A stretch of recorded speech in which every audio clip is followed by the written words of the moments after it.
జనసేనాని master sketch 2014 నుంచి ఉన్న వాళ్ళకి లక్కీ ఛాన్స్.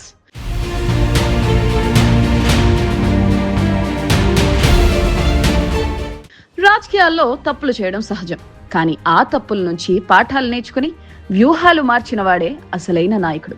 ఇప్పుడు సరిగ్గా అదే పనిలో పడింది జనసేన. గతంలో జరిగిన పొరపాట్లకు చెక్ పెడుతూ విమర్శకుల నోళ్లు మోయిస్తూ జనసేనాని పవన్ కళ్యాణ్ ఒక సంచలన నిర్ణయం తీసుకున్నారు. అవును, పవన్ కళ్యాణ్ గేర్ మార్చారు. రాబోయే స్థానిక సంస్థల ఎన్నికలను సెమీఫైనల్స్ గా, 2029 సార్వత్రిక ఎన్నికలను అత్యంత ప్రతిష్టాత్మకమైన ఫైనల్స్ గా టార్గెట్ ఫిక్స్ చేశారు.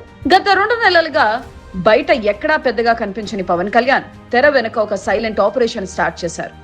గ్రాస్ రూట్ లెవెల్లో పార్టీని బలోపేతం చేయడానికి ఆయన రాత్రింబవలు పనిచేస్తున్నారు.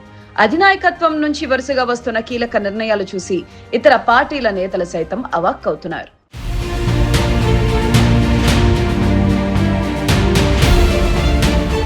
అసలు జనసేనలో ఏం జరుగుతుంది? ఒకప్పుడు ఇతర పార్టీల నుంచి నాయకులు జనసేనలోకి వస్తామంటే గేట్లు మూసేశారు.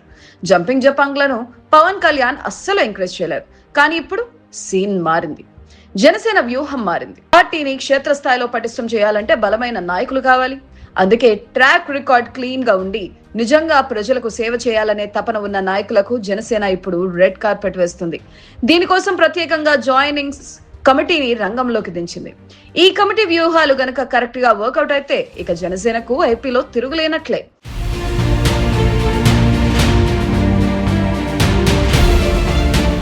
కానీ ఇక్కడే పవన్ కళ్యాణ్ తన అసలైన బ్రహ్మాస్త్రాన్ని ప్రయోగించారు. కొత్త వాళ్లు వస్తే మొదటి నుంచి పార్టీని నమ్ముకున్న వాళ్ల పరిస్థితి ఏంటి అనే డౌట్ రావచ్చు. అక్కడే ఉంది అసలైన ట్విస్ట్. పార్టీలోకి ఎవరైనా రావచ్చు, కానీ టికెట్లు, పదవులు, అవకాశాలు మాత్రం మొదటి నుంచి జెండా మోసిన వారికి అని పార్టీ అధిష్టానం తెగేసి చెప్పేసింది. వినడానికి ఇది నిజంగా గూస్ బంప్స్ తెప్పించే న్యూస్. ఏ స్వార్థం లేకుండా 2014లో మొదటిసారి గాజు గ్లాసు పట్టుకుని కష్టకాలంలో కూడా పార్టీని అంటిపెట్టుకుని ఉన్న నిఖార్సైన క్యాడర్ కి ఇది పండగ లాంటి వార్త.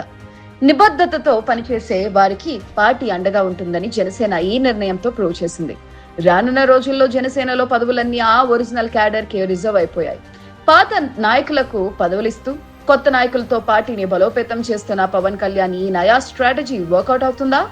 2014 నుంచి ఉన్న క్యాడర్ కి పట్టం కట్టాలన్న జనసేన నిర్ణయంపై మీ అభిప్రాయం ఏంటి? కామెంట్ చేయండి.